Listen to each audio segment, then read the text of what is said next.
Hello and welcome to the 22nd edition of the Next Man Up podcast. My name is Logan Wortman, and I am once again joined by the man in the middle, Jacob Roth. Jacob, how's it going? It's going great. How are you? I'm pretty good. That's good to hear.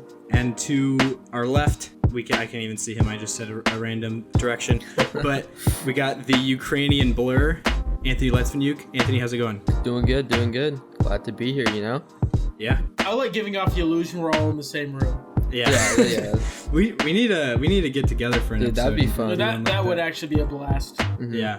A Ukrainian blast. Oh, you said blur. I'm stupid. I said. Okay. All right, so let's just jump right into it. You're getting an episode a little early this week, as opposed to what we promised you last week, because today is Tuesday, March 30th. And so we decided to record sooner just to cover some of that stuff that's been going on in the buyout market. That's been kind of crazy, been, stirring up a storm on Twitter and whatnot. So also, I think it's a pretty good opportunity to have some far too early overreactions to some of the new players on their new teams from the trade deadline and kind of look back on how we reviewed them in the moment in their trade and how they're looking now in their first minutes. And so, yeah, we'll definitely do some overreacting there. But to start off, let's just jump into the buyout news. And I'd say, it's arguable, I guess, who the biggest name is. But who I would say is the biggest name, just, the whole arc of his career. Maybe not right now, but is definitely LaMarcus Aldridge to the Brooklyn Nets. And so, Jacob, what did you think when you first heard the news that LA was heading to Brooklyn? Well, that sounds weird because LA is also a city. But yeah. But it was, I don't know. I wasn't like the world's coming down, but I was like, are you kidding me? And we've got a text chat where we all text amongst each other. Mm-hmm. And I think it was Anthony that said, like, he's washed. And I was like, well, yeah, he is, compared to, like, the LaMarcus Aldridge that couldn't miss from the elbow circa 2012. But, like, if he's the 7th or 8th man on my team, I'm not complaining. You know what I mean? Mm-hmm. Like, yeah. Mm-hmm. So in terms of, like, is this going to reshape the NBA? Probably not. Does it make the Nets a better team? Absolutely. Like, knowing that you have a potential Hall of Famer coming off the bench, granted, not in their peak, not in their, you know what I mean? But, like, a guy that's done stuff and can play, that doesn't hurt at all, especially when he can still give you decent production as a bench player with 15 minutes a game. And I arguably think, per 36, I think he'll get better with this move because he won't be playing as many minutes. So I think that it'll just be these bursts of he'll be able to go, like, more, have more energy, throw more into it because he knows he's not going to be playing 32 minutes a game or whatever he was. Yeah, for sure. So I think his per 36 goes up, meaning they get more value out of a guy that's a decent player. Mm-hmm. So I am a fan. Like, if I'm a Nets fan, I'm hyped type of thing. Yeah, for sure. And also posting up and scoring against second unit guys, for sure. Aldridge is still going to be very effective there. What about you, Anthony? You said that he was washed. Explain that a little bit more. What did you think, I guess, in opposition to what Jacob thought? He's washed, yeah. He's not washed, obviously. But he's just not, as mobile and, isn't as physical as he used to be. For sure. But, thinking about it, when you have James Harden on the floor, he's elevated everybody's play on the Nets. If you just, look at that Nets team, these bench pieces kind of just came out of nowhere for the Nets. Bruce Brown has been playing so good. Blake Griffin already, he has impressed me with James Harden, For sure. And their play together has been very good because, as a big man, Blake Griffin's already a talented passer. So those two combining has been very interesting. And, there's no limit for that team.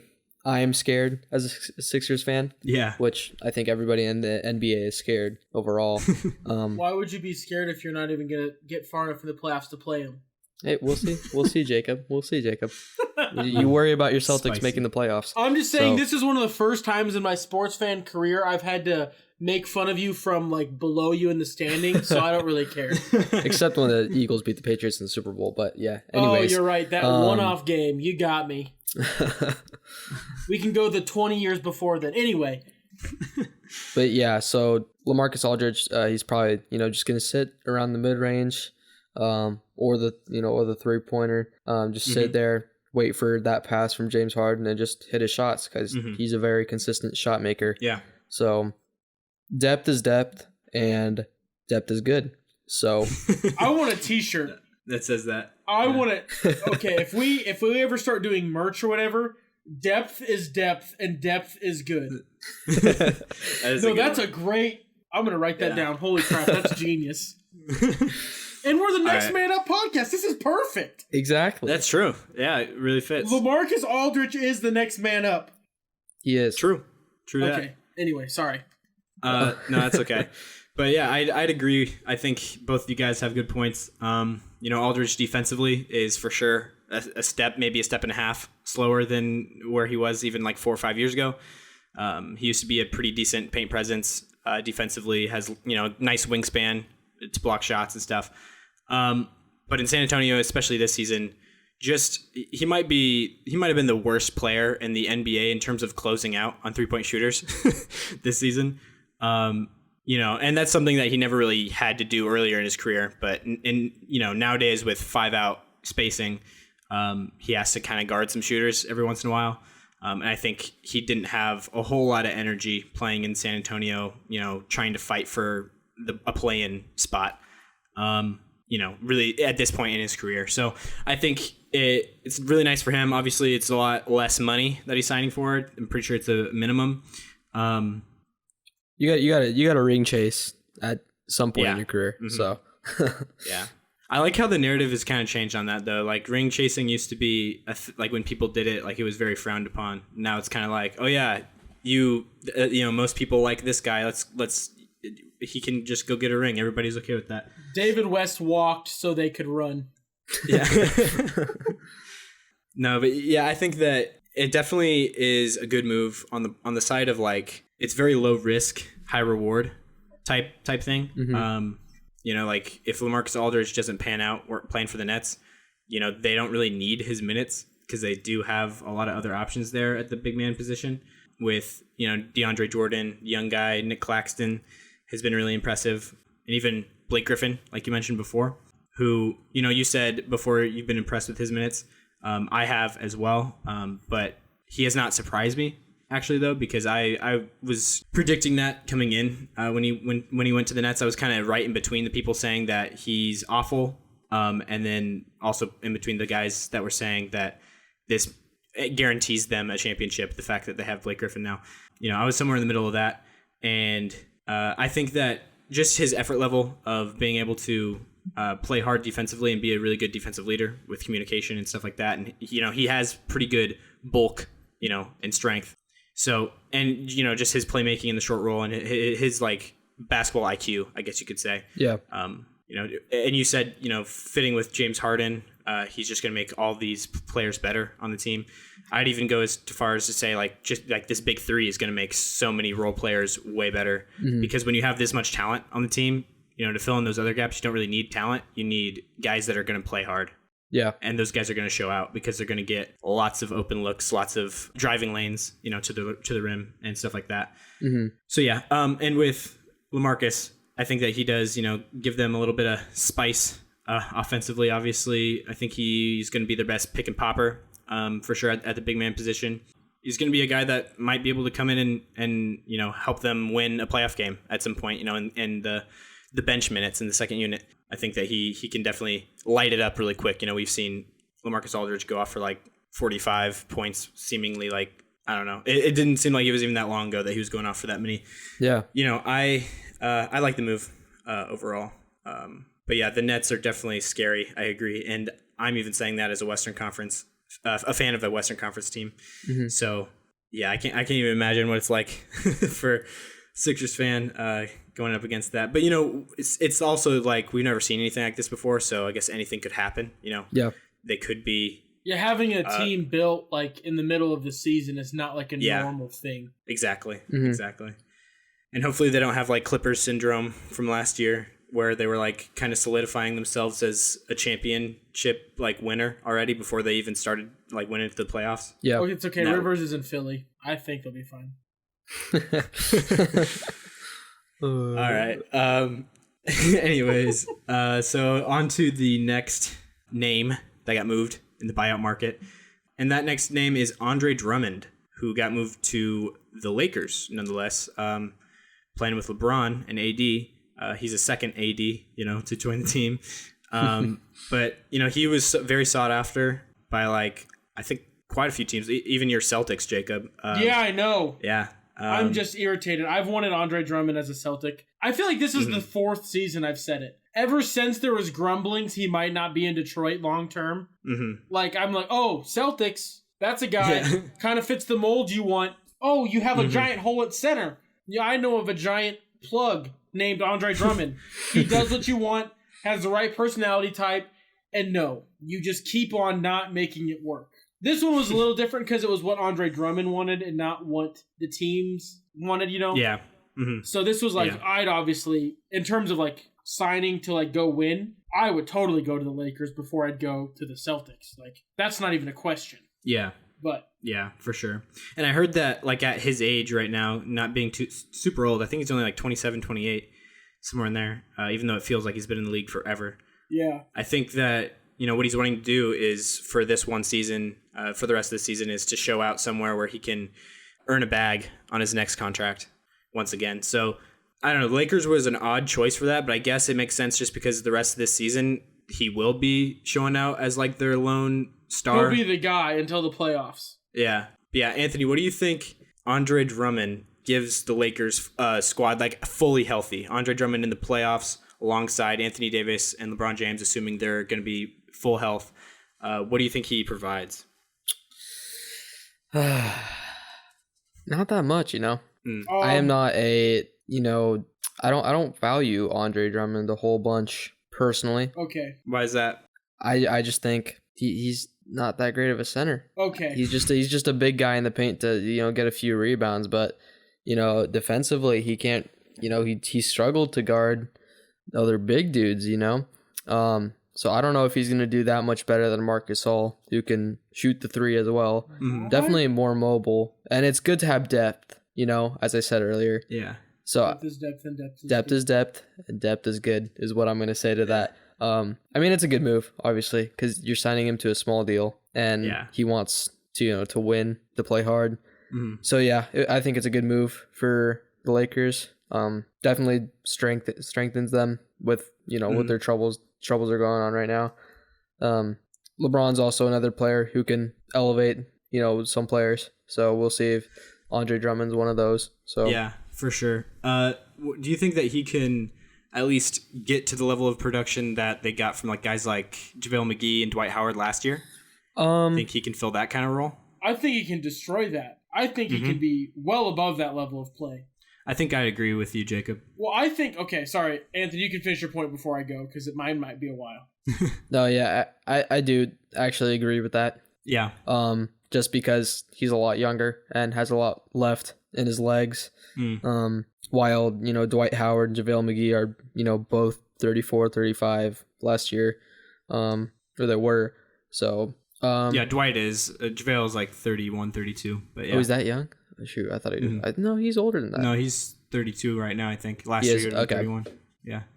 But still a good move. Mm-hmm. I think that he would be able to fill in, that role for sure. I think he'd destroy it in the sense of rebounding. I think people have kind of gone too far with the Andre Drummond slander. Absolutely. Over the last couple of years. I think it's pretty easy just because it's oh, this guy gets gaudy numbers, but it's pretty good evidence to say oh, those are kind of inflated and he's really not as good as his number says. So then we just go the complete opposite way on him and say stuff oh, he's not even worth the rotation minutes and stuff like that, which is just not true at all. It's somewhere in between that for sure. He's not, I agree, he's not I don't think he's as good as all of the double-doubles that he's gotten in his career compared to all the other guys. Yeah. But he's still a guy that can fill up the box score, fill up the stat sheet. And I know that, you probably have a different look or viewpoint of him, Anthony, defensively, because you've seen Joel Embiid just completely decimate him over and over. Mm-hmm. But against most centers in the NBA, Andre Drummond's size is is pretty good to go up against them. And I think, he gets a lot of blocks and steal numbers as well, which those are also, I'd say, inflated because he gambles for them so much, and he's very foul prone and stuff like that. So I think if he can buy into a role more so, though, like, because this is his first team that he's been on where, like, winning the championship is the goal. Yeah. So I think he can put some of that selfish stuff aside for quite a while. Hopefully, maybe wishful thinking, but I definitely can see that happening. And I think, him being a lob threat in the pick and roll with LeBron is going to be a really good option to go to. I think it's going to be, similar to what JaVale McGee was in the lob game last year. So I think, he's a tad bit more athletic than JaVale. JaVale had, I think, better length overall and probably a wider catching radius. But, I don't think you need that great of a catching radius going with LeBron because he's a very good lob passer. So I think he'll be really good. Jacob, what was your thoughts that you were about to say earlier about Andre Drummond to the Lakers? My thing is, if you look at, like, for the Lakers, like, outside of Drummond wanting to go to a team that wants to win, if you look at this as the Lakers, you got him for, it's a very similar, a low risk, potentially huge reward. But the teams you're going to have to match up against, most likely, are going to be the Nets. On the west side, you're going to have the Clippers, you're going to have the Nuggets. Like, you're going to have these teams where, like, Andre Drummond is enough at center that you can run AD at the 4 again. Yeah. And that's scary. In a Nuggets series, Jokic might get him to foul out in, like, the first half or something like that. But no, I'm not saying that he's, like, this freak historical defender, but, like, he's a guy that, like a team that doesn't, I shouldn't use the Nuggets, a team that doesn't run through their center, but has a viable center, like, he can be a guy that's, like, in the way. Allow AD to run the 4, and that opens all types of things I don't even want to think about.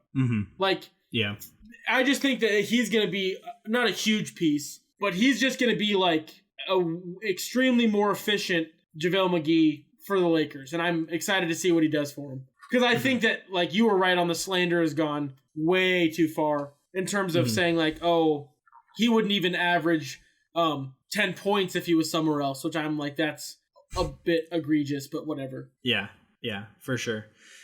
He's definitely a guy that can get 10 points, 10 rebounds in a quarter. Like, he's done that before. So in limited minutes, I think he can produce a lot.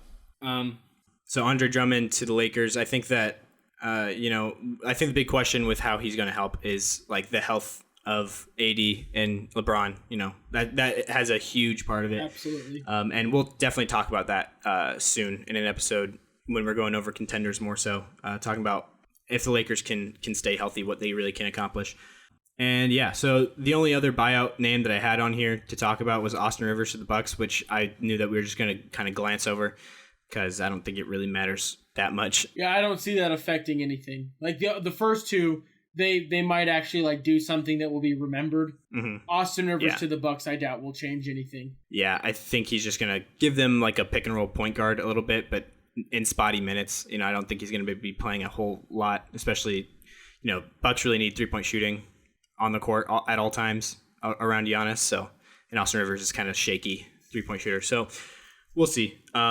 But then we go on to next stuff to talk about, which is the looking back on the trade deadline deals that happened on Thursday when we recorded the last episode. And so there's just a couple really quick questions I'm going to pass around to Jacob and Anthony here to discuss. And the first one being, what team took the biggest leap from the deal they made last Thursday? Anthony? Biggest leap. So this is easy. You say this is easy, Jacob. Absolutely easy. I'm guessing you're going to say the Heat? No, Chicago. Not that they elevated themselves to this freakishly high level, but they went from, a bubble, like a team that might make the playoffs, probably won't, to a team that, like, if you sleep on them in the playoffs, they'll take a game or two. Yeah. I think that the Heat got better in terms of, like, they're at the top. They jumped from, if you're on a scale of 1 to 10, they went from a 7 to an 8. But I say the Bulls went from, like, a 4 to a 7. Like, they jumped, I think. But I think it's easy. So there's mine. Sorry, Anthony, I jumped you in line. No, that's cool. I was going to say the Heat, but not, like, by much, past the Bulls. Because, Oladipo's not the same, Oladipo that he was at the Pacers, that all-star Oladipo. So he will definitely help on that Heat team. Jimmy Butler, again, elevates play. Oladipo will definitely, be good on that team. Good, good defense, can score. But the reason I didn't say the Bulls, though, I just don't trust the Bulls. And their defense is not great at all. They lost 2 games in a row with Vucevic so far. It's only 2 games, his first 2 games, obviously. But 16 to the Spurs, and then by 14 to the Warriors. Yeah. So 2 teams that are all right. They're not. Yeah, I have notes on that though that I'd like to talk about. Okay. We can get there in just a second though, because that would be the first name that we talk about, expand on. Gotcha. But yeah, I get what you're saying though. I agree with the Bulls, like I guess the downsides to thinking that they might be the team that made the biggest leap. But yeah, I think there are different answers you can kind of go with. I think the Nuggets are also a team that you can kind of... I was going to say the Nuggets. I totally forgot. Yeah. I'm not saying that they're like the more obvious one over the other two, or that I would even necessarily pick them. But I think my answer, I kind of default to the Heat, because I think the Bulls definitely got better as well. I think there are a number of teams that got better. But with the Heat, though, I feel like adding Bjelica was such under talked about addition. I think that he's going to be just fit in really well alongside Bam. In FIBA World Cup, he earned the nickname Professor Big Shots. That's what they call him. And I've always seen him as like a guy that could make a really nice difference, like be a really good role player on like a good team. But he's just never been on a good team. He was in Minnesota for a little while, and then he was with Sacramento. And he has a few like examples of like really big game-winning shots for both those teams. And to see it in like more of a playoff setting, I think will be fun. In FIBA, Jokic obviously isn't quite as good in FIBA play as he is in the NBA, mainly to do with like defensive rules in the paint and stuff like that. That's why Rudy Gobert was built for FIBA. Yeah. And that kind of stuff. So a lot of times, like, they run a lot of their offense through Bjelica. Serbia does. I think he's going to provide a lot in terms of playmaking, shooting. Honestly, he's not a bad defender. He's 6'10". He's got good size, and he's a lot more mobile than you would think. I think me and Jacob talked about that last time. But yeah, I really like that move the most personally in terms of which team got most separation from where they were to where they are now. I think the addition of Bjelica, Oladipo, even Ariza, and a couple of those other moves that they made without like giving up anything, really. They gave up Olynyk and like a couple little pennies here and there, They just directly upgraded they took the same thing, like, oh, we have this tall, lanky stretch 4, and then just press the upgrade button is what they did.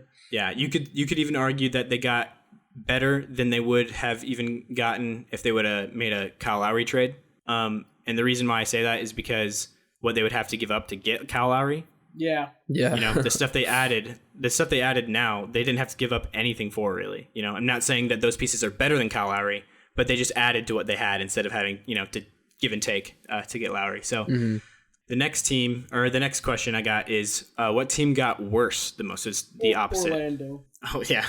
In terms of just like, if we're talking, but not talking about future or moves, it's like what team got the Orlando? They nuked their whole roster. Their 3 best players are gone. Yeah, for sure. That one to me is even easier than biggest leap. I kind of forget that he got be a late sub. I did too. Yeah, that move blew over my head. Yeah. I agree with you. Obviously, I think there's not even a debate there. That Orlando is definitely the one that got worse. And what's weird is they really didn't get a whole lot in return for some of their guys. Like they did for. Was it the Vucevic deal they actually got a little bit back? Yeah, they got Wendell Carter Jr. Yeah, so they got and some picks. Yeah, they got future pieces, but the Celtics gave them Jeff Teague and 2 second-round picks. That's not moving that wasn't anywhere. Anything. And then Aaron Gordon. Did the Nuggets lose a first? Nuggets lost a first, and but I think it was top 5 protected. Okay. And then also Gary Harris and RJ Hampton. So. See, they just got a lot of young pieces that might become something. Like, I think it was good moves by Orlando. I agree that, a lot of people are saying that they didn't get much back, but at the same time, you got to look at, they gave up a lot of those veteran minutes which is a plus for them in just terms of developing the young guys that they have on their team, you know? Yeah. Like Bamba has barely seen the floor in his career so far, and he was the 6th pick in the draft. And so now, you know, in the last 2 games, we've seen him out on the floor more, and I think we'll definitely see that moving forward. Even him playing like some power forward minutes alongside Wendell Carter. I really wish Bol went to the Magic, so you would have a front court of Bol and Bamba. It'd be fun to see. Yeah, it'd be just huge, super length. Yeah, for sure. All right, I'm not even going to go to Anthony on this one because I think it's obvious. Do you concur, Anthony? Yeah, for sure. Yeah. So the next question: what deal affected the title odds for this season the most? Jacob. Okay. What deal affected the title odds the most? Yeah. Okay. I'm gonna go. This is kind of cheating. The fact that Kyle Lowry is not a Laker. Oh, okay, that makes sense. That's a non-move. The non-move. I think that would have put the Lakers in a different realm, assuming all of them can get healthy. Yeah.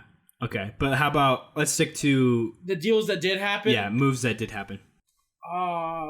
Oladipo, I guess. I'm sure I'm missing a deal, but the teams that were good improved, but nobody got like this like groundbreaking. There was no trade that like blew everything up. You know what I like? Not blew everything up, but changed the whole thing. Yeah, like a singular deal. Maybe you could say like Aaron Gordon might go crazy for the Nuggets, but I don't think so. Okay. Like I'm gonna probably go with the Oladipo just because of what he gives them. That's fair.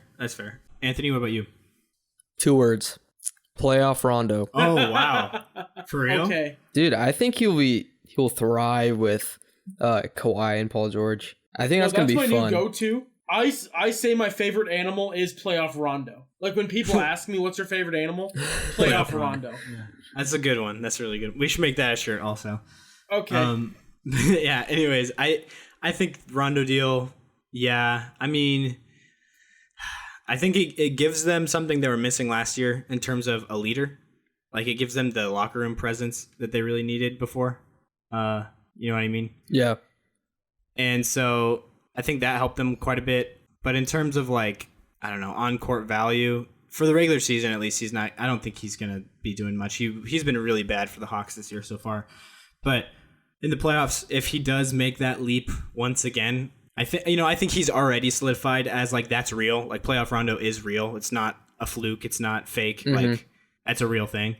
But I guess to see if it still exists, to still see if it's still going to come out of him once again, it'll be interesting to see. I don't know. I think it's just kind of a tough thing to completely bank on happening, but it for sure is like a nice little what if type thing that might happen. And it kind of cancels out for that Clippers team because playoff Paul George and then you get playoff Rondo, so you get one to cancel out for the other. You say playoff Paul George. Paul George has a bad bubble. That man in 2013 was spooky.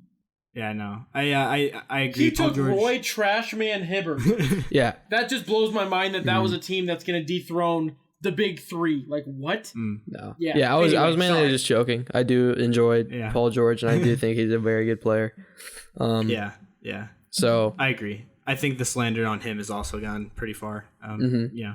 So like going back to the Andre Drummond thing, but yeah. So with Rondo though, I think he's going to provide them with playmaking and a guard to like actually execute pick and rolls with Kawhi and PG down the stretch of playoff games, hopefully. Because, the whole narrative so far has been like Kawhi wants a point guard. The Clippers need a point guard and that's their big problem.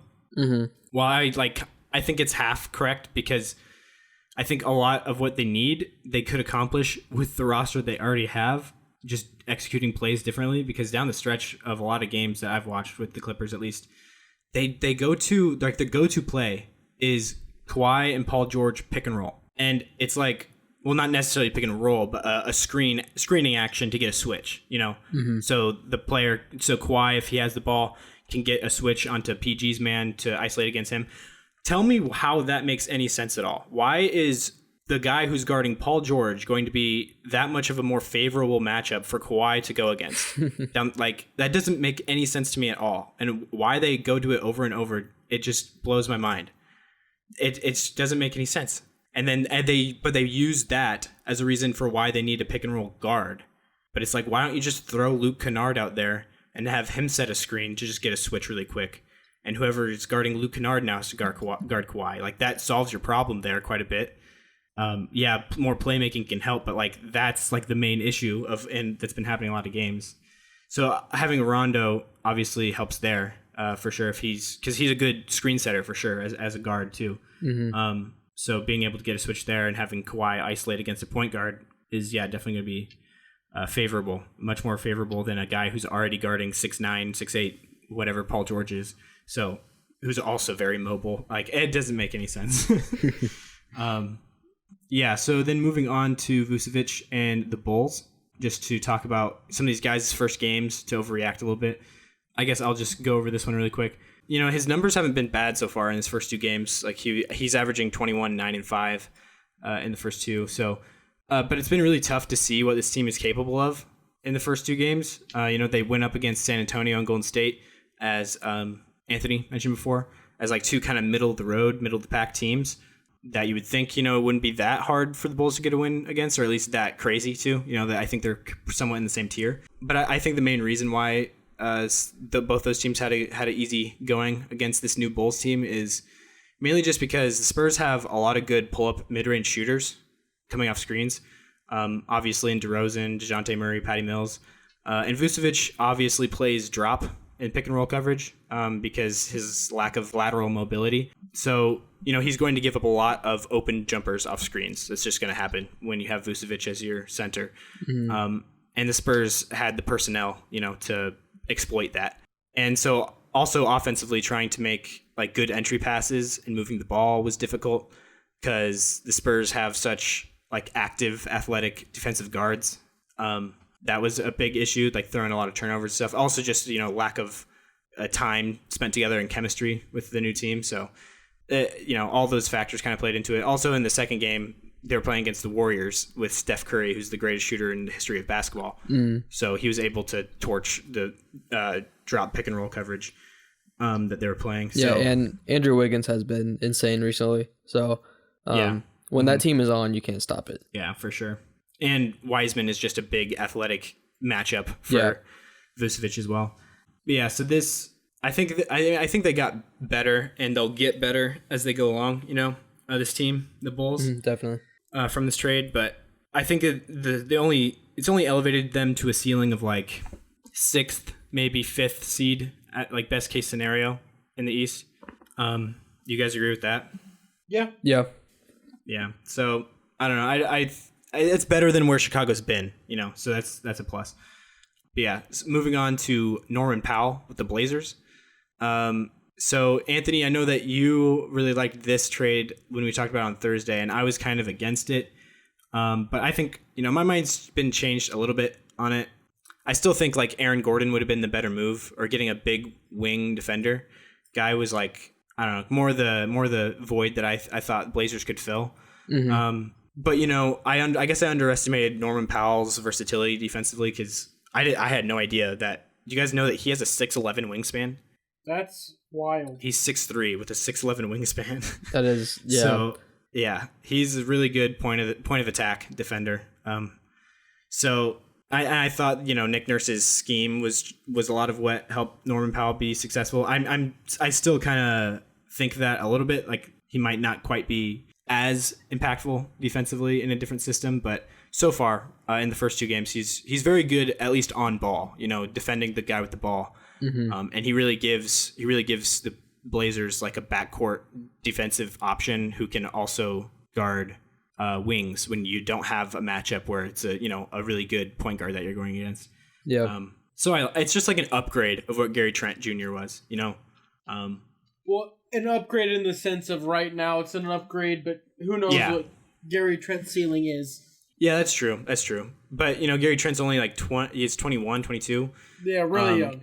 Yeah, and Powell's 28. So, Powell fits the timeline more so of what they're trying to do in Portland. Yeah. So, and also both of them are going to be paid like this next year or so.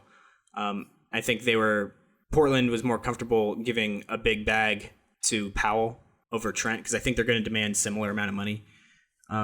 So that, I guess that makes sense. Which I didn't really watch the Raptors yet with Trent, so I haven't seen how he's done. But just looking at the box score, it looks like he hasn't done super great shooting wise. But I think he's a nice young piece. I think both teams kind of won this trade, if that makes sense. So yeah, but he's got, Norm's got great speed, athleticism, great catch and shoot, like really good in his first 2 games. Like wasn't even touching the rim; it was just going straight net. He's very solid, like third ball handling option for this team. So yeah, I think it was a good move overall for the Blazers. Did you guys watch the Blazers games with him? I've not been able to. No, but I saw he scored 22 in his first game. Yeah, and like it was an easy 22 also. Yeah. It was nice. Like the biggest mistakes I think were coming, like him and Nurkic's chemistry, like in the pick and roll and stuff. He didn't make the greatest passes and little things like that, but that's going to get better with time. So, but yeah, so let's move on to one that's I'm sure we can talk about a little bit more. You want to skip it? I want to talk about it. Okay, I want to hear your guys' takes on it first. Mainly Anthony, just because you're the one who wanted to talk about it or brought it up, in our texting conversation. So, okay. Anthony, I will weigh in on it as well. But yeah, okay. Okay, and then I've got quite a bit to say on it too. So, yeah, Anthony, you go for it. No, I think it's fine. Wait, we should mention what it is. It's Fournier with the Celtics. So yes, Fournier with the Celtics. Debut against the New Orleans Pelicans. So was not a great day for him. Not a great debut with his 10. number 94 jersey. But yeah, so which is clean, by the way. It is. It's clean. I like the 94. I do like that random number. Going back to the Nuggets, his Nuggets jersey number. Oh, really? That was his number for the Nuggets? Huh. Yeah. But yeah, 33 minutes against the Pelicans. 0 for 10 shooting from the field goal. 0 for 5 from 3. And, he's just another scorer, another playmaker. I think he's fine. I like Evan Fournier, so I'm not going to bash on him. And I think he'll get better with every game that goes on because you've seen that he is a good scorer and he could score in this NBA and put up a lot of points, be a good shooter, a good playmaker. I just think it's it's something that happens to every player. Every player is gonna have a bad game like this, Yeah. So I don't think it's a huge deal. So for Jacob, he was worried about what I was gonna say. I thought for sure you were gonna come in hot and kick Jacob while he's down. I thought you were gonna be on the other side. I've been down for 45 games. Yeah. So Jacob, what did you think of it? I'm not worried. The reason I'm not worried is because Brad Stevens does this really, in Brad we trust, but he does this thing where he makes the players coach. So if you just showed up, I think we'll see him improve because like Anthony said, we know he's a good basketball player, but knowing how you fit in an offense that doesn't really get coached, I shouldn't say that. I mean, they have plays, they have schemes that they were putting him into. I don't think that was necessarily the problem. I get what you're saying though with Brad. Brad's big thing with the player coaching thing that you're talking about, I think, is with shot selection. He never dogs or gets mad at a player for shot selection, which you can look at as a flaw, but he likes to just put the power in the hands of the players, is his mentality of it. He wants the players to keep shooting. Yeah. But yeah, I with a player like Marcus Smart and Jason Tatum this year and last year, really, I think that's Tatum's biggest flaw is shot selection sometimes. Absolutely. So when you go for a dunk over Bam Adebayo instead of a wide open mid. Okay, whatever. Yeah. Anyway, I think it's okay. It's one game. That's what I'm trying to keep just myself thinking. It was one game, and a lot of his shots misses came I think it was earlier. He missed 7 of them early, and then he started shooting again. It wasn't assault. The team started feeding the hot hand in Tatum. Because Tatum had almost 40, I think, 38, 34, something like that. Yeah. I'll kind of talk about his shots. Yeah, I talked or put notes, I guess, for a lot of them. So, but yeah, anyway, I think it was just another case of just being nervous. You're joining one of the biggest sports franchises in the world, so joining the Celtics, who have 17 rings, it's gonna be what's the word for it? Can't think. You're gonna have a lot of weight. Yeah. Butterflies. Yeah, just all of that. Yeah. Which, makes sense. He's a person. He's gonna deal with problems like that. So yeah. All right, now getting to my take on Evan Fournier, which I prepared some notes for. Watched that game pretty intently after I saw a lot of Celtics fans kind of mad, saying that he lost them the game and stuff like that. So I went and watched the whole thing. But before I get into that, though, like, did you guys see the Neesmith fall on that layup? No, I did not. That was scary. Like he went completely horizontal, like in the air. Yes, like, I did. Okay, yeah. now I'm tracking. It was like a scoop in like reverse layup. Like it wasn't that bad. What happened? Like he just he hit his head on the floor and he was fine. But like just it looked like it could have been bad. He like almost just landed straight on the back of his head. So that was kind of scary. But anyways, with Evan Fournier though, obviously he went 0 for 10. But I'd say most of his shots didn't look that bad. Like a lot of them back rimmed, especially his threes, just hit the very back of the rim, or the inside of the back of the rim. Which as a shooter, I think that's the best kind of miss, because that's what you're aiming for is the back of the rim, putting some spin on it. So that's where you want to be missing if you're a shooter, and you're missing. So yeah, but then he did have the one air ball in the corner, but I think that was mainly him just trying to adjust the distance on him because he kept overshooting him a little bit. Also, I think the defense bothered him a little bit on that one. But, I think that his just performance, I guess, was not as bad as the box score looked at all.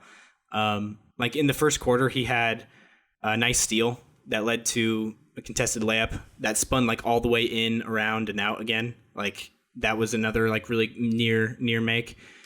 He had a half court heave at the end of the first quarter that also added to the 10 shots. In the third quarter, he had another really good steal that gave him a layup in transition. But and Brandon Ingram definitely fouled him on that layup, but he did miss it. It bounced off the rim, but Pritchard was able to get the board and clean it up. And he had another one in the fourth that was like a step through shot where he was just trying to draw a foul. It wasn't even like a real shot. Yeah. So that all that kind of stuff adds to the illusion of him just completely missing everything a little bit, but so it wasn't that bad, I guess is what I'm trying to say. Also, he didn't look that bad defensively, honestly. Like that's obviously not what you guys got him for. Was his defense? That's not part of the deal, really, what you were looking for. But I was really impressed with his at least effort level and use of his hands. Like I said before, he got 2 steals and 2 blocks as well. So. And he was staying alert off ball and everything like that. He had a couple of great defensive possessions. Like one of them, he got switched on to Zion and actually got his hand into Zion's gather to get a block while it was like still down on his stomach, basically. And then, yeah, I mentioned the 2 steals before as well. And great. He did a great job just reading passing lanes, jumping out ahead of the pass and stuff like that. Making hustle plays. He knocked the ball away on another play from Ingram, and he and Pritchard were able to force the jump ball by diving on the floor after it. And that was the jump ball that led to that funny Marcus Smart moment where he thought for some reason that the shot clock applied to them because it was like 0.3, 0.4 seconds left on the Pelicans shot clock. And so they didn't even go for the jump ball. Pritchard just tipped it back and Smart catches it and throws it all the way. Yeah, that's why I was confused. Was like, I thought it was the Celtics shot clock. I was like, of course he's going to chuck it. But yeah. Well, and that was confusing. I'm not going to... It was irritating. But, if you look up as a player, you're at the tip. Yeah. And the clock is... Yeah. At point sense. Whatever it was. I think it was just a little bit of a mental, he was just like a brain fart. So... But it happens to everybody. It was just funny. It was a funny moment. But yeah, I think, really other than the one play in the first quarter where Nickeil Alexander-Walker kind of blew by Fournier a bit on a play, I think he was really solid defensively. So that was big. Also, he adds an extra edge for them offensively, obviously. Gives them a lot of what they've been looking for, what they've been needing. He was good at attacking the middle of the floor off screens and handoffs. And was able to kick it out in those scenarios to get Tatum some good open looks that he normally wouldn't get unless they were passed from Smart or Kemba. Yeah. So, that helped a lot. And another thing that I really liked is this is something dumb and you don't want to take moral victories, but they were down by 16 with 4 minutes left. Yeah. They did make a comeback, yeah. No, like, it was like 13 points in 3 minutes. Like, it was like a really aggressive run, which they ended up not being able to close it off. But, like, that's the type of, and I get it's the Pelicans, but that's the type of fight you need to have in games, especially if you are going to never be at home. But if you're going to be like the underdog, be the 7 or the 8 seed, being able to fight through games when you're down by quite a bit. That was one of the things that I like to see from the whole experience. So. Yeah, for sure. Yeah, and like there's a foul there at the end, or not like a non-call that was kind of questionable. That could have been in Celtics' favor when it was only like a 2-point game at that point when that happened. Yeah. So yeah. Anyways, I think he does help them, So and what I was looking at Celtics subreddit today to see what people thought of him. And there's plenty of fans that I saw on there that like aren't really worried about it at all. They kind of saw what I saw, and what you guys saw as well. Mm-hmm. So, but there were quite a few overreactions from Celtics fans as well, which is expected. When a guy goes 0 for 10 in his debut with the team. Mm-hmm. Yeah, that's a pretty standard. I feel like all East Coast teams, they do that weird, like, the fans just go, like, wild. Oh, yeah. Yeah. For sure. Like, like irrationally wild. Yeah, all those East Coast teams. Yeah, for sure. Philly, Knicks, all of them. But, some of the things that some fans say, like, it's like they aren't even watching the game. Like, all they care about is the box score sometimes. Like, I saw a few fans say, like I said before, like, Fournier was the reason they lost. And I don't know.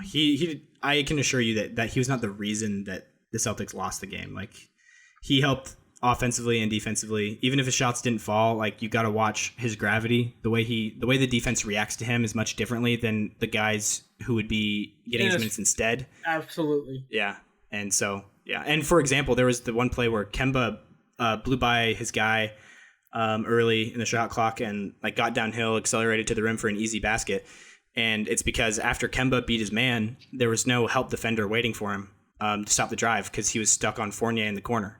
And like he didn't want to sag off of him too much, even though Fournier was 0 for 6 at that point when that happened. Like he's still going to space the floor, even if he's not hitting his shots. He's still going to create those open lanes and things like that, even if he's not necessarily hitting the shots he takes. So. There's little things like that just show how he's helping the offense as a whole, even though, he's not hitting. But yeah, the reason the Celtics lost was definitely because number 1, Brown didn't play. Number 2, Semi and Tristan both didn't play either. And those guys, as well as Brown, would have been your guy's best option to guard Zion. Instead, you were stuck with Grant Williams and Marcus Smart, who did a great job down the stretch, I think, of guarding Zion to help, that come back a little bit. Okay, now that we've touched on the defensive thing, we talked about this before the show, and we said, sorry, I kind of went off because this has been bugging me. Mm-hmm. I understand that the Defensive Player of the Year has turned into like a big man MVP because big men don't win MVP all that often. We're in a lucky year where like there's actually a chance that a center like is in the genuine running if injuries weren't a thing. But like there's a lot of guards, and Marcus Smart is the example I'm going to use because I know specific examples.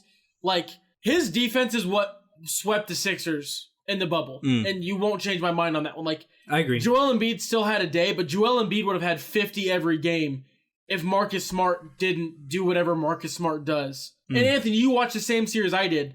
All those like times where Joel Embiid would go to post up on Robert Williams or some random like guy that Joel Embiid's going to have his way with because Joel Embiid's an all-star.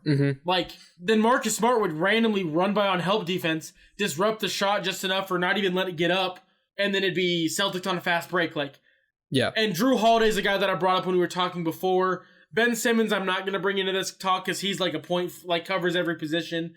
But like, there's a lot of guards that play this defense that's like game-changing. But they never even like they've never even gotten votes for anything. Yeah, and I went and looked. I went and found it. Okay. So Draymond and Kawhi, like Kawhi is probably the 3 is like the closest thing to like a not 4. Because Draymond technically is a 4. He covers a lot more than just the 4. So that's in 2017. Before Kawhi in 2014-15 winning it as a small forward, you have to go all the way back to Ron Artest in 2004 for it not to be a big man. And then before that, Gary Payton in 1990. And I'm not saying that big men don't just like It's Ben Wallace, defensive animal. Marcus Camby. I can't believe that's the name I saw.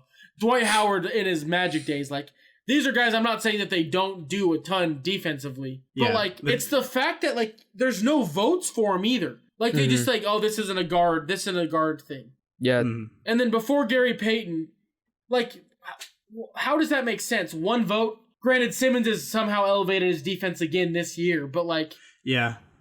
I think it's mainly just the analytics part of it. People view, like, if you're small, there's only so much of an impact you can have defensively. Which makes sense because, like, Marcus Smart is a star in his defensive role on, like, the court, on the area of the court that he does it. You know what I mean? And, like, when he gets in the post, he still mucks things up. Like, he still makes plays and stuff, but he's not like a Rudy Gobert in terms of rim protection, obviously, or anything like that. Well, yeah, so, like, there's that argument, I guess. But I get what you're saying. Then my counter argument to that would be, well, how's Rudy Gobert going to cover somebody on the 3-point line? That's true, but Rudy Gobert's help defense. I'm saying analytically, they, in terms of winning a game and how it affects points in a game the most, is defense at the rim, and that's why people, I guess, prefer it. But I agree that they need to give more nods to perimeter defenders that they're like, I don't know, they don't make as much of an impact on an entire regular season, but like in key moments in a playoff game, they might make even bigger differences. They'll win or lose you a championship type of thing. Like, exactly. I'm trying to think of an example in this past where like a defensive guard just I'm not going to come up with I mean, and the defense player of the year has gone to those guys a little bit with Kawhi and Draymond, like kind of, but that's more. But that's more of like they have the size to do both. Like they're good at defense in the paint, and then they're also like versatile enough to stop the point of attack. Especially Kawhi, obviously, because that's what he's best at. Draymond was more of a unicorn type defender, like just roaming, like the best help defender of all time, basically. Yeah. But yeah, I don't know. I agree that small guys get overlooked. I would like to see them represented more in this, especially in like all defensive teams. I know that last year, like Ben Simmons got put on as a guard. I just don't want to see that anymore because like I want to make room for the backcourt defenders that want. Like I get Ben Simmons, you can call him a guard, but I would like to see guys like him be slotted more in the forward spot so we can make room for those guys that do matter in terms of, you know, guarding backcourt players like Drew Holiday and Gary Harris and Marcus Smart and Chris Dunn, even like guys like that. DeJounte Murray. So I think making room for that would be cool. Because like I could go for a while. Anyways, we'll keep going here a little bit. I think that obviously Fournier, I think didn't have like I'm not worried about it, I guess is what I'm saying. Like what Anthony said before. Not worried about it at all. It's good to see. I want to see Jalen come back, see how it works with him back in the lineup as well. So but down the stretch of that game, in that game, the main reason why you lost, like I said before, is Pelicans were on fire from three also. And, you know, also you didn't have a great matchup for Zion. But something that I was like thinking about during the game was like Brandon Ingram somehow shoots 88% from the free throw line this season. But every single game I watch of the Pelicans that are like close at all, he misses down the stretch from the line like a lot. Like he blew, it was like 3 in a row against the Nuggets, and the first one was on the front end of a set of free throws, and he missed it, and then he missed the second one, but they called a lane violation on Jamal Murray, and so he got to reshoot it, and he missed that one, and then they called another lane violation on Jamal Murray again, and so he got another shot, and he finally made that one. It's like how, and you know this game wasn't that bad. He was like only missed 1 or 2. But still, if you're an 88% free throw shooter, going like 2 of 3 or 3 of 5 from the line down the stretch is bad. Yeah. Like I don't know how that happens. Like I guess it's just the pressure, but I don't know. I've been a proponent all season long of like seeing more Zion down the stretch of games instead of the ball in Ingram's hands in the final minutes. Yeah. Like just kind of split it up more because it seems like you're just hiding Zion a lot of plays down the stretch on offense, which I don't really get. Also, like the minutes that he plays, like he sits like the middle of the fourth quarter. Like he goes out with like 9 minutes left and comes back in with like 3.5 minutes left, and it's like why? Just I don't know. It's weird. It's a weird pattern of minutes that Stan Van Gundy does. for him. But yeah, so the other guys that you got though in this trade deadline, like Wagner, I think he hasn't played like a lot, but he's given the Celtics like a dynamic big that can roll and pop as well as play make from the elbows. But Luke Cornett, he might be the steal of that deal. Like, why?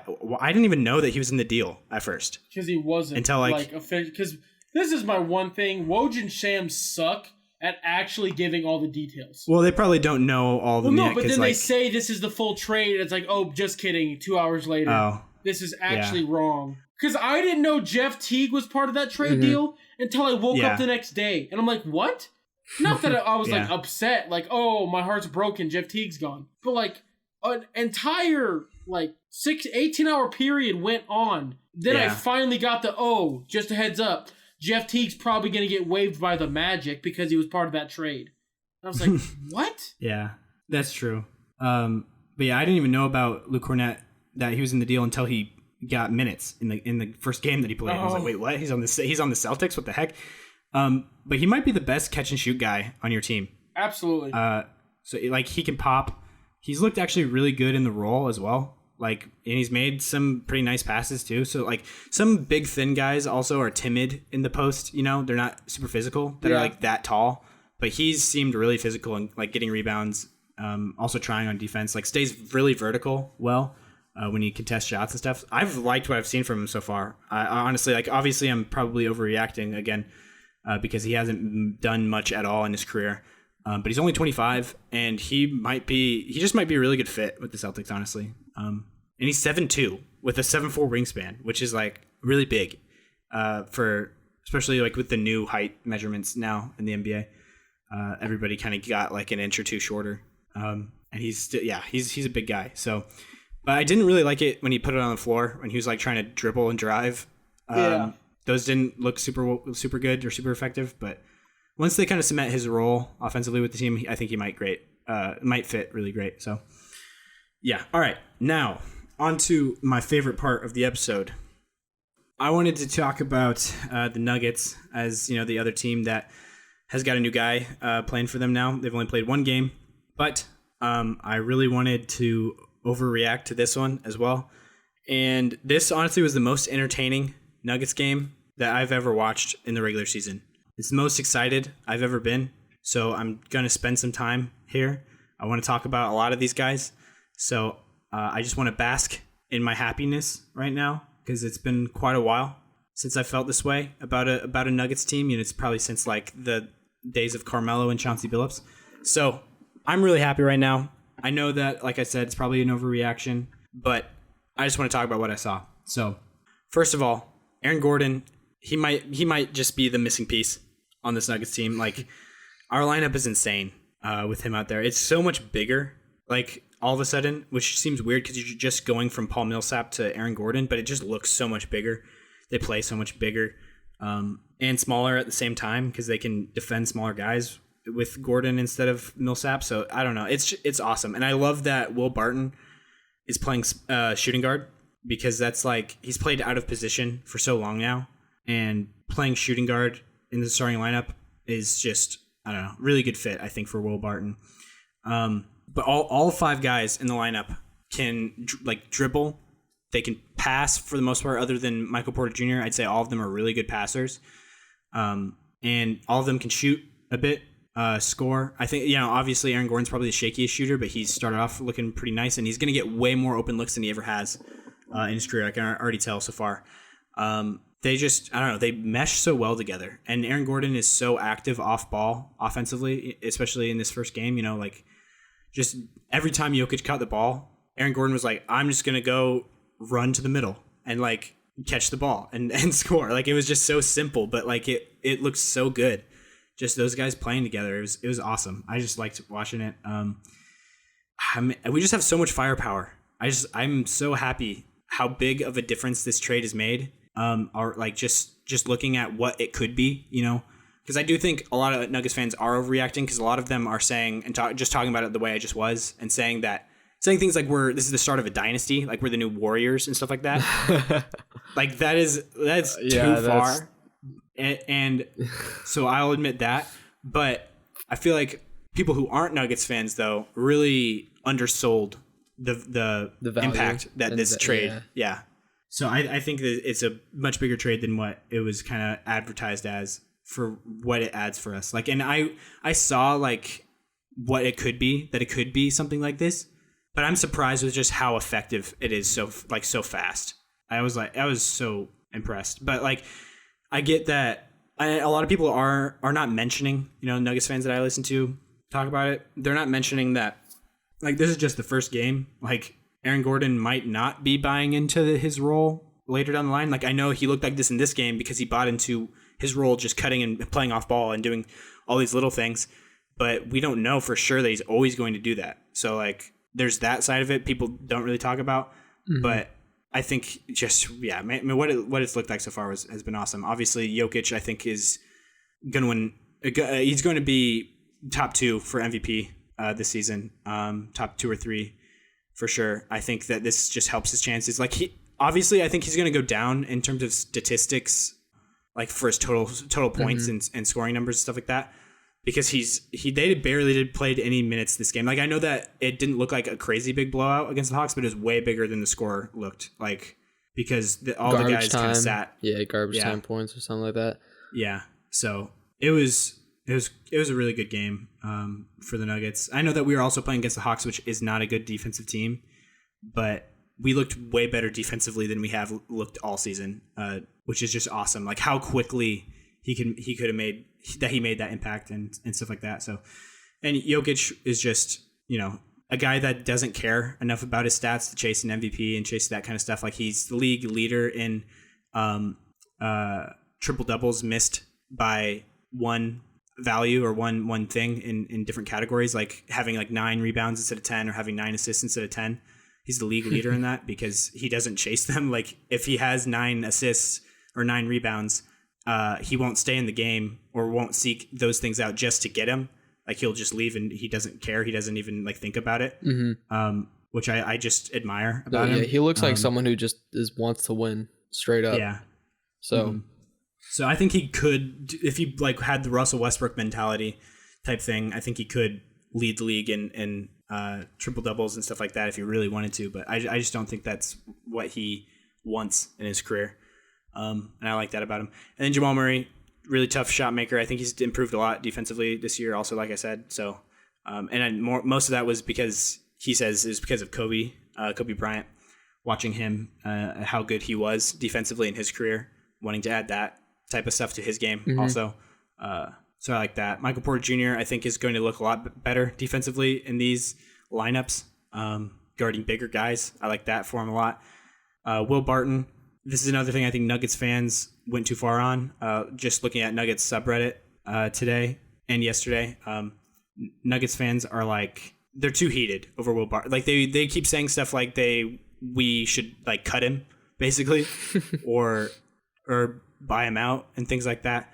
I don't get why. Like I get that he was. I'll take Will Barton. Yeah, like I get he's one of the guys that we wanted to move over like for the deadline, but I don't know. I think that he fits in really well with this squad. Being a guy that can shoot, pass, dribble, all that kind of stuff, and he has good size to be a 2 defensively, like really good length for that. So I don't know. I like that a lot.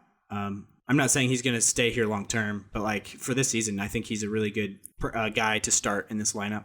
So I don't know. I think Nuggets fans are overreacting to that a bit. Also, the fact that every like person I've heard talk about the Aaron Gordon trade, about how he's going to fit into a role better because instead of being the number 1 or number 2 option offensively, he's going to be more of the 3rd or 4th. So number 1, like he was the I would say he's the 3rd option in Orlando, fully healthy, maybe even 4th with Fultz out there. Like because Fournier and Vucevic were definitely getting more shots than him. Yeah. So like I think they're missing that piece of it. Also on the Nuggets, I'd say he's probably the 5th option offensively because people I guess just don't know who Will Barton is. He's a heat check scorer. Like he's going to take as many shots per game as probably Michael Porter Jr. and some of our guys that you would call our number 1 option or number 2 option type players. Yeah. Like he seeks out shots. He's not afraid. Like he's just that kind of guy. So he's going to fill it up like that. And so he's going to have more scoring opportunities, I think, than Gordon in terms of isolation or like putting the ball in his hands. Aaron Gordon, I think, is going to just get a lot of very easy open looks on the roll and like open corner threes, stuff like that. So I think like this whole squad like had such a good shooting percentage this game because they all just had such easy shots.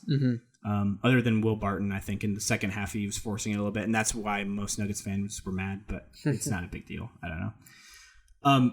But then coming off the bench, we have such good guys like filling in. We got Monte Morris as like I think one of the best backup point guards in the league. And Paul Millsap coming off the bench, I think is also a really good veteran guy coming off your bench.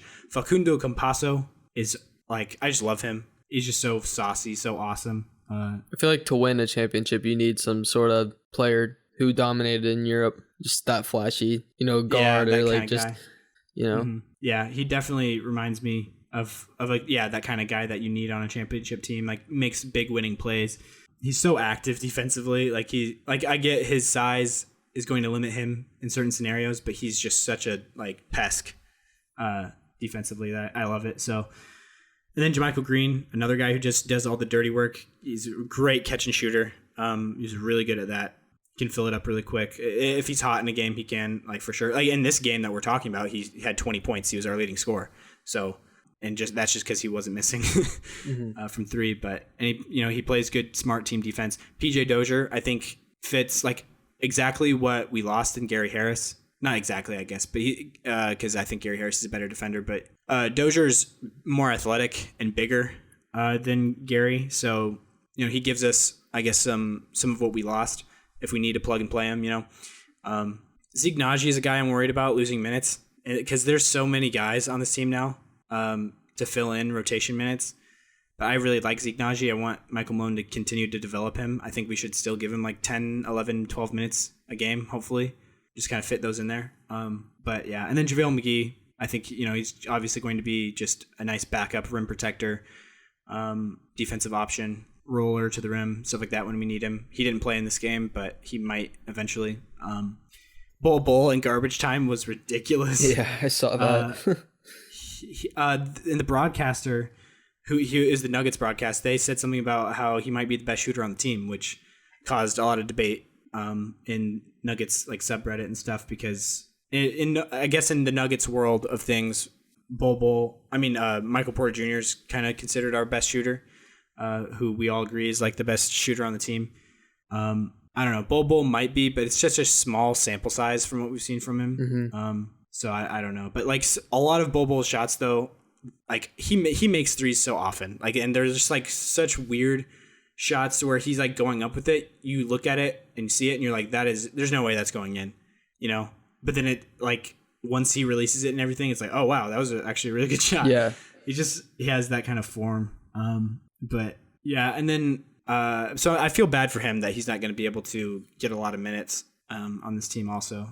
So it would have been cool to see him also go somewhere else, but I do like the fact that he's still on my team at the same time. So yeah, and then Vlatko Cancar, he's kind of like one of our defensive weapons to bring off the bench when we need him. He's like a big body, 6'8", 230, good wingspan.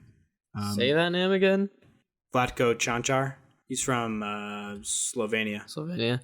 Yeah. Maybe I'll get a glimpse of him today when the 76ers play the Nuggets. Yeah, maybe. I forgot to mention that. I'm definitely going to be watching that tonight. Excited for that game for sure. We can never get a Embiid and Jokic matchup recently. Yeah. So it's like, it's so annoying. It'll be fun to watch. I want to keep the ball rolling though with the Nuggets. Hopefully they have another good outing tonight. But yeah, 76ers even without Embiid are still a team to be dealt with for sure. So it'll be interesting to see. But yeah, Cancar is like, he played quite a bit against Giannis this season, guarding him. Is it Cancar or Conchar? It's Cancar. It is Cancar. Sorry. Yeah, at least that's what the Nuggets broadcast team says that, and I assume they know. Yeah. He's a pretty decent open, like, catch and shoot 3-point shooter. I don't know, like, I feel like there's so many guys, like every guy on the Nuggets now are guys that I wouldn't mind having minutes, basically, other than like Marcus Howard maybe, because I don't know, we don't really need him. Yeah. But he's still a fun guy that's like, he can come in and hit shots in garbage time. Like, I don't know. And then Greg Whittington is just out there for defense. I don't know if he hasn't made a point yet as a Nugget, and he's only played a little bit of garbage time. So, but we just took him he was playing overseas, and he's just like 6'9", good frame, like to defend also. But Vlatko Čančar is definitely like above him in the pecking order. So when we need a guy like that, we definitely go to Čančar. And also Čančar had like a really nice flashy like alley-oop in transition earlier this season, just a few games ago, because he said he was inspired by Facu's passing. Really? It was so clean. You need to look it up like sometime. Vlatko Čančar alley-oop or something like that. You probably find it, but it was clean. But then Gary Clark is another guy we got over in the trade, which I don't know. I don't think he's going to really get any minutes either. He was playing though for the Magic, averaging like 18 minutes a game. But who again? I don't know. I don't really see Gary Clark. Gary Clark, yeah. I don't see where he really is going to fit in though. But yeah, like I said, Nuggets fans are probably overreacting. What we saw this first game with AG, Aaron Gordon, is just a glimpse of like what we could be, I guess. But we need him to continue to play his role. Also, like we faced a bad defensive team, like I said before. So, yeah. But I'd like to see it, moving forward. I just love the team this year. I really see our path to a championship this season now. Not as like saying that we're the favorite or anything like that, but like I see it way more than I did. I think the West is a lot more open than people think. That's what I'm gonna say. Yeah, especially with the Lakers, like not knowing what they'll be come playoff time. So, yeah, that makes sense. I agree. So I love the team this year, but the thing I'm most worried about is the team moving forward in years to come, because you can't, like, Porter has to be paid very soon. And Aaron Gordon he gets paid a lot of money. So hopefully, losing Will Barton will free up enough space to sign MPJ to the deal that he needs or he wants, to stay with us. But that just kind of scares me, I guess, losing out on some of the guys that we're not going to be able to pay long term. So, like, I don't know. I really want it to happen this year, I guess is what I'm saying. Like, I know that this isn't the end of the window or anything like that, but I really want it to happen this year, I guess. So we can close out a little bit with the Dwight ejections. Did you want to mention those really quick? Because I know that you were pretty heated the other night, texting me and Jacob. It's just ridiculous, turning on my inner Chuck, saying it's getting ridiculous. Oh yeah. I just saw the clips of them though. I didn't watch the games, so I guess in the moment, what did you see? I guess kind of walk. I don't know what he's getting ejected for. Like, he ran into Montrez, like he walked into him. Montrezl Harrell. Right? It's like, what's the tech for? Like, what do you need to give a tech there? Yeah, he ran into him walking to the bench. Might have been an accident, might have not. Who cares? What is he? It's not an ejection. I don't think it was an accident. It's not worthy of a tech. It's not. Like, did he push him? No. Dwight Howard was the one who got pushed. If anything, both of them should have got techs to get out. Yeah, for sure. And then with the Clippers game, he literally did nothing. He just complained one time. It just said one little thing about like a foul that wasn't even a foul. He jumped up and jumped higher than another dude and got the ball over him and got called for an offensive foul when watching the replay. You don't know what he said. Yeah. Like him just saying this one thing about a foul. I'm not saying he should have gotten a tech. I'm just saying you don't know what he said. Yeah. I just think these ejections. It's kind of all over the NBA though. With some of the stupid ejections we've seen. The one that always just floats to my head is JJ Redick passing the ball to the ref. I'm just it spun it. It was, on the ground. if anything, he was being nice. Like it was just a nice, simple, pass to get it to the ref. Yeah, his face, you could tell that he was annoyed, he wasn't in a good mood when he did it. But it's definitely not a technical. I mean, that it was wasn't really dumb when they get a foul called on them. Yeah. So I agree with you though. Like the Dwight ejections were a little over the top. And I think they should be able to be reviewed. And actually, I think we get fine the refs. If it's something so just stupid, then why not? Yeah. But I think tech should be reviewed. Yeah, maybe. I don't know. We'll see moving forward though. That's for sure. Yeah. Yeah. So then, last couple things I wanted to touch on. Just wanted to mention, we don't have to talk about it. Russ's big game against the Pacers, 35 points, 21 assists, 14 rebounds. I mainly just wanted to mention it because I've seen it posted everywhere on Instagram and stuff like that. So I figured we should probably mention it as well. Although, like, that's a very Russian stat line, but it's cool to see him like get it again. You know, like a lot of people were saying that he was going to be washed this year, especially at the beginning of the year. So it's cool to see that, I guess. Yeah. Then our guy Isaiah Roby. Getting dunked on by Porzingis. Did you guys see that? I did not see that. I did not either. Yeah, he just kind of drove the lane from the perimeter. It was a pretty nasty dunk. Just like pretty aggressive, I guess. I don't know. It wasn't like a big deal or anything like that. I just thought it was funny to mention. But I was just glad seeing Porzingis have some good games recently.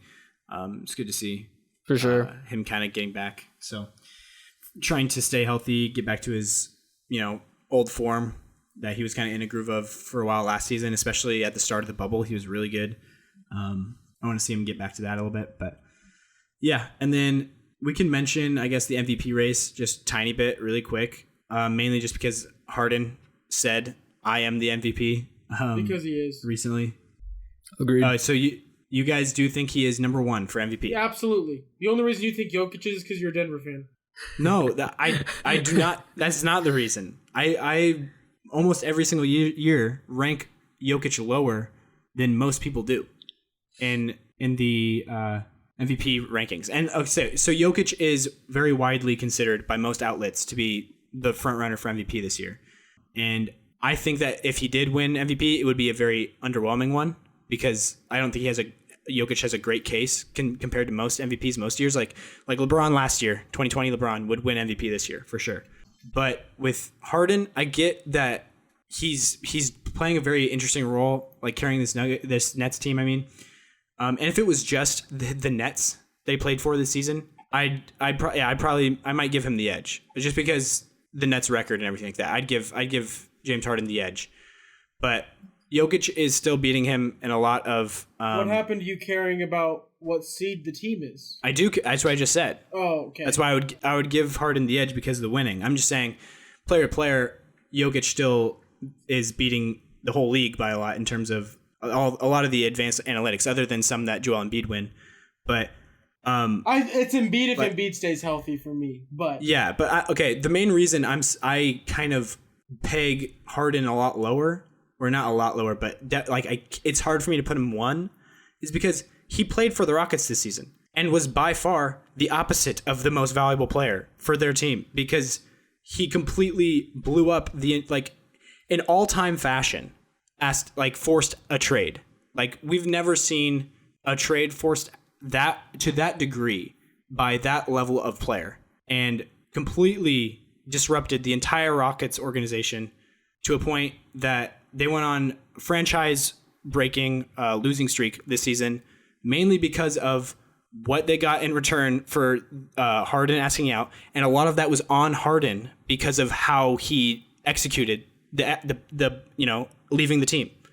If he played it nice and behind closed doors more so, was asking for a trade and wasn't making this huge public display of it and like completely giving leverage to all the other teams in seeking deals for him, he would have done a lot more, for this Rockets team, I guess, on his way out. Instead, he just spat on an entire organization that gave him 8 great years of being, fans of him and giving him, I don't know, I guess the place that he really reached that next level in his career. And he just completely spat on the entire organization and how he left. And that's, I don't know, I feel like if you do that much to an organization that you played for this season, how are you the most valuable player of the season? You know what I mean? I get just his Nets record. Just if you're just isolating the Nets. If the MVP was a being a good person award, Steven Adams would have won it 10 times.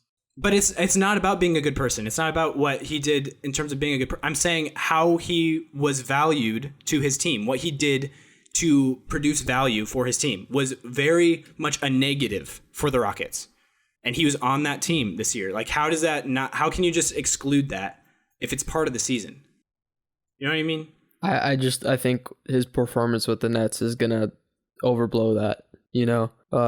His numbers have been great. He's been much more efficient than usual than he was on the Thunder, and they're the best team in the NBA right now. So I see what you're saying, but like again, I just feel like what he did was very destructive to the organization of the Rockets, not in terms of being a good person, in terms of not being available on purpose.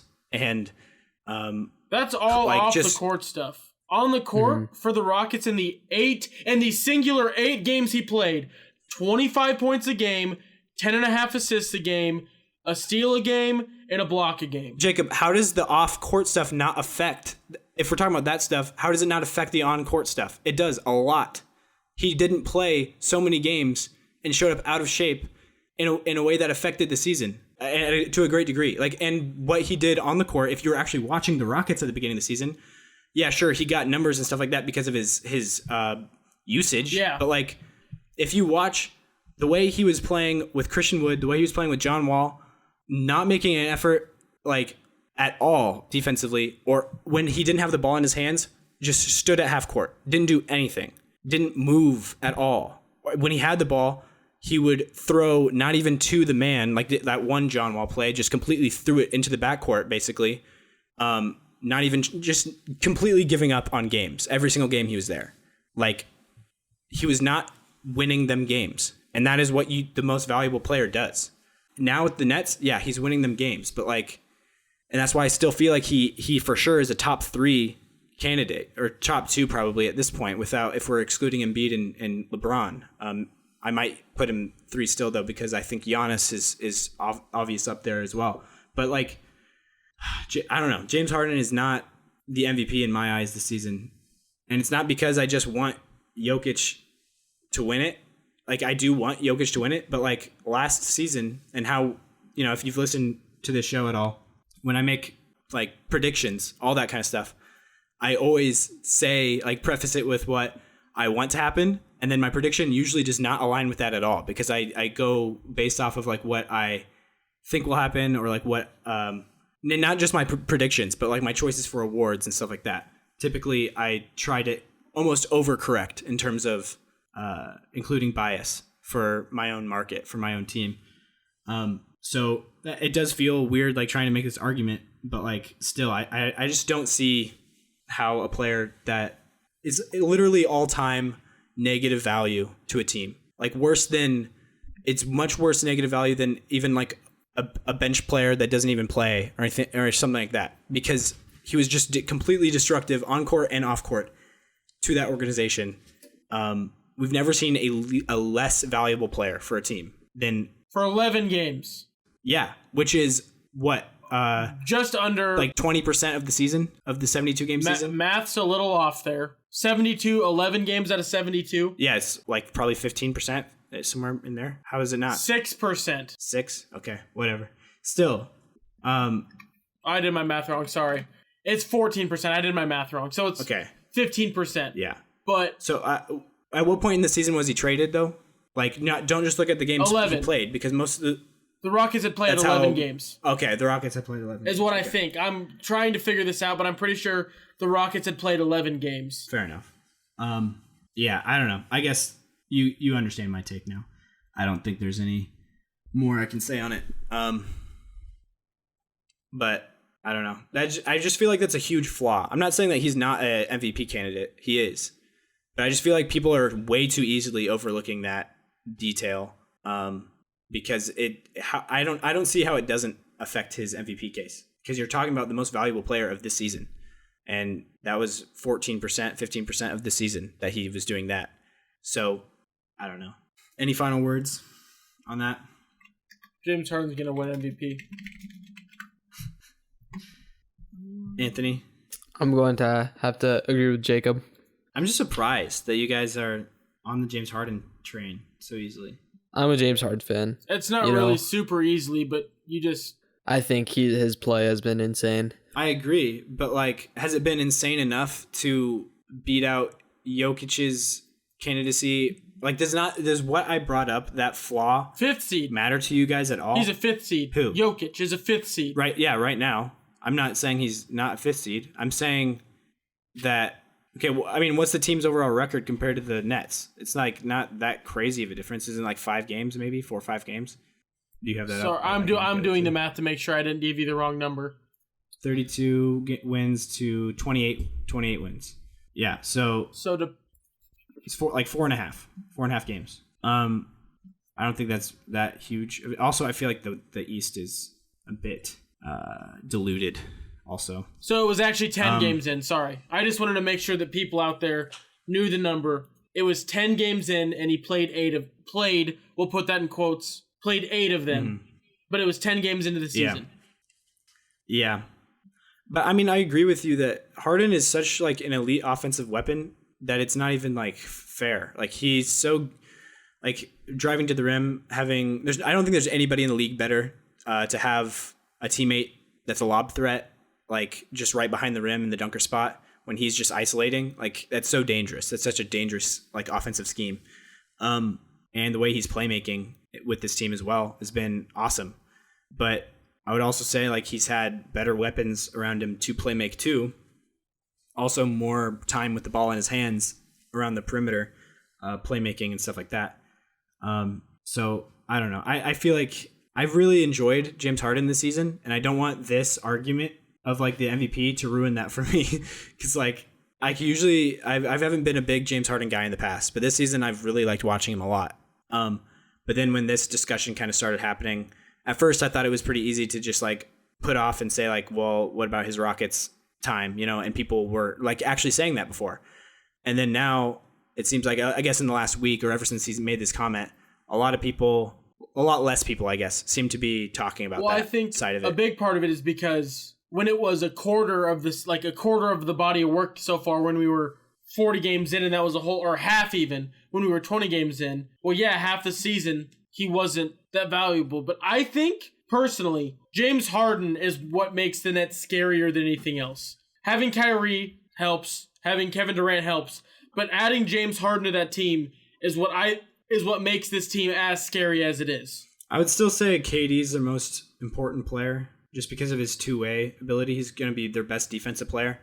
But offensively, I could see an argument, for James Harden being the biggest needle mover for them in terms of the big three. But how many games has James Harden played for the Nets? I've got it up. Give me a sec.